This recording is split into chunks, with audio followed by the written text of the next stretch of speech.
가격만 묻고 사라지는 사람들 때문에 매출이 오르지 않는다고 생각하신다면 이 영상은 보기 불편하실 겁니다. 결론부터 말씀드릴게요. 가격만 묻고 사라지는 사람들 때문에 매출이 오르지 않는 게 아닙니다. 아직 계약을 할 준비가 되지 않은 사람들을 억지로 상담 테이블에 끌어다 앉혀놓는 이런 구조 때문에 매출이 안 나오는 겁니다. 오늘 이 영상에서 왜 상담을 줄일수록 계약률이 오히려 올라가는지, 그리고 잘 되는 회사들은 가격만 묻는 사람들을 영업 기술을 써서 설득을 하거나 강요를 하는 게 아니라 시스템으로 관리하는지, 여기에 대해서 이야기해 보겠습니다. 이 영상은 고객을 잘 설득시켜서 계약을 성사시키고 싶은 게 아니라 상담 건수를 줄이더라도 진짜 구매 가능성이 있는 사람들을 걸러내는 그런 구조를 만들 준비가 된 사업가분들을 위한 영상입니다. 자, 이게 웹사이트예요. 웹사이트에서 보통 메뉴가 있고 이런 식으로 들어가면 보통 이제 뭐 폼을 작성하게 하죠. 이름이랑 이메일, 그 다음에 내용, 문의 내용 이렇게 해서 여기에 사람들이 이렇게 내용을 남기면 이게 세일즈 리드가 되는 거죠. 이 동그라미가 문의를 남긴 모든 사람을 뜻하는 겁니다.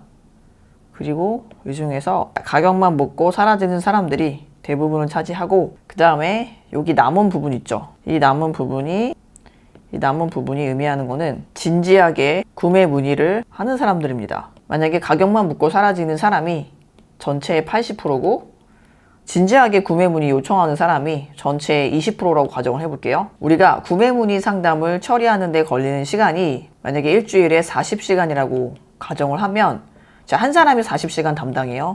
그리고 영업을 담당하는 사람이 내부에 3명만 있어도 벌써 120시간이죠. 한 달에 우리가 480시간을 이 구매 문의 상담에 투자를 하는 겁니다.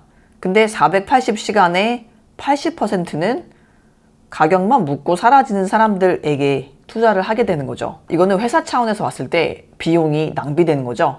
자, 만약에 우리가 가격만 묻고 사라지는 사람들을 사전에 걸러내고, 지금 여기 진지하게 구매 문의하는 사람들 있죠. 이 녹색에 해당되는 사람들에게만 시간을 투자한다고 한번 가정을 해볼게요. 그러면 우리가 이 480시간 전부를 이 사람들에게 투자를 하면 짧은 기간에 얼마나 효과적으로 매출이 올라갈지 상상이 되시나요? 근데 우리가 이거를 이론적으로는 이렇게 생각을 해도 실제로 이 대부분의 이 80%의 사람들을 걸러내지를 못하고 여기에 계속 시간을 투자하고 낭비하는 이유가 뭘까요? 지금 여기에 우리가 모든 에너지와 시간을 투자해야 되는데 여기에 모든 에너지와 시간을 투자하고 있지는 않은지 생각해 보셔야 됩니다. 가격만 묻고 사라지는 사람들의 심리는 아직 신뢰가 쌓이지 않은 겁니다. 고객 입장에서 한번 생각을 해보세요. 아직 신뢰가 쌓이지 않은 상태에서 어떤 회사를 선택해야 되는데 처음부터 대뜸 대표님의 사업 철학은 뭔가요? 경쟁사 대비 강점이 뭐세요? 왜 내가 당신한테 구입해야 되죠? 이렇게 묻는 사람은 없습니다.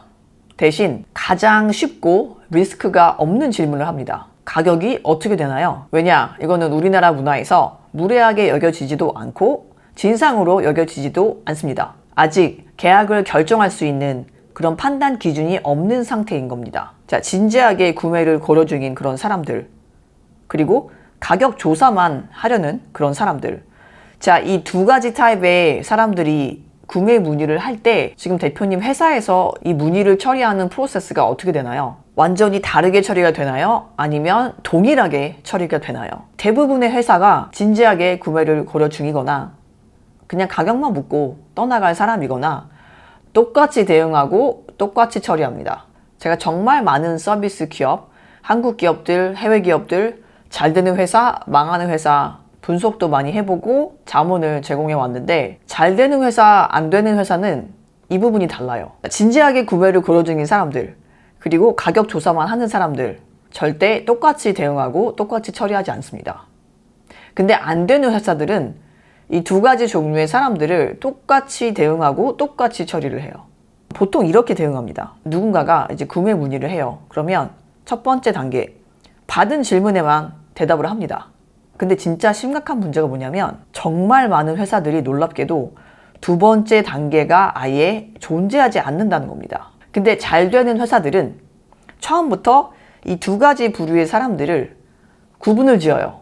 그리고 대응을 다르게 합니다. 왜냐? 대응을 다르게 하면 다시 여기 돌아와서 가격만 묻고 사라지는 사람들에게 80%의 시간을 쏟고 80%의 에너지를 낭비하지 않는 겁니다. 내가 회사 대표로서 혹은 우리 회사가 구매 문의 그리고 영업에 쏟을 수 있는 에너지가 전체가 100이라고 가정을 하면 이 에너지 100을 진지하게 구매를 고려하는 사람들과 그 다음에 가격만 묻고 사라질 사람들에게 공평하게 배분을 하는 게 아니라 불공평하게 배분을 해야 돼요. 가격만 묻고 사라질 사람들에게는 그 사람들이 숫자로 차지하는 비중이 80%라고 하더라도 80%의 에너지를 소모하는 게 아니라 20% 이하의 에너지를 소모해야 됩니다.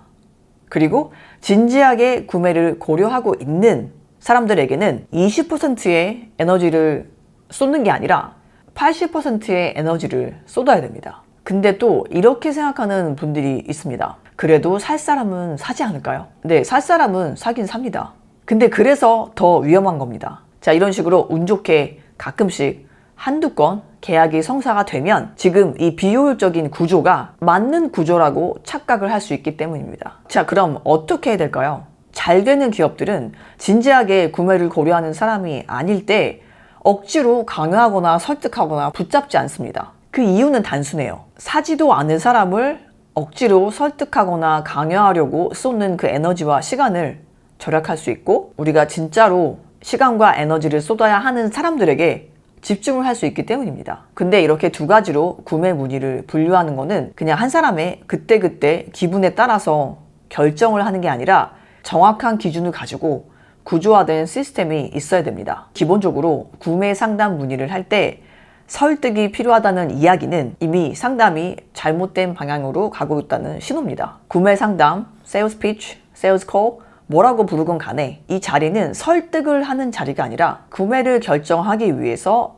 확인을 하는 자리가 돼야 됩니다. 이미 우리 서비스에 대해서 정확하게 이해했고 이미 우리 경쟁사와의 비교를 끝냈고 우리랑 함께 일할 준비가 된 회사인지 아닌지 그것만 확인하면 되는 자리가 돼야 됩니다. 자, 이 영상을 끝내기 전에 제가 마지막으로 질문 하나만 드릴게요. 대부분의 회사의 경우 가격만 묻고 사라지는 사람들이 훨씬 더 많습니다. 자, 이 과반수 이상에 해당되는 사람들에게 문제가 있는 걸까요? 아니면 준비가 되지 않은 사람들을 굳이 억지로 상담 테이블에 앉혀놓은 그 회사의 상담 기준 그리고 그 프로세스에 문제가 있는 걸까요? 상담 건수가 무조건 많다고 해서 매출이 올라가고 사업이 잘 되는 게 아닙니다. 가격만 묻고 사라지는 사람들이 대부분인데 여기에 거의 대부분의 시간을 쏟는 이런 구조로 계속 가실 건지 상담에서부터 계약까지 이루어지는 이 프로세스를 제대로 정리를 할 건지 선택은 여러분의 몫입니다. 저는 다음 영상에서 뵙겠습니다.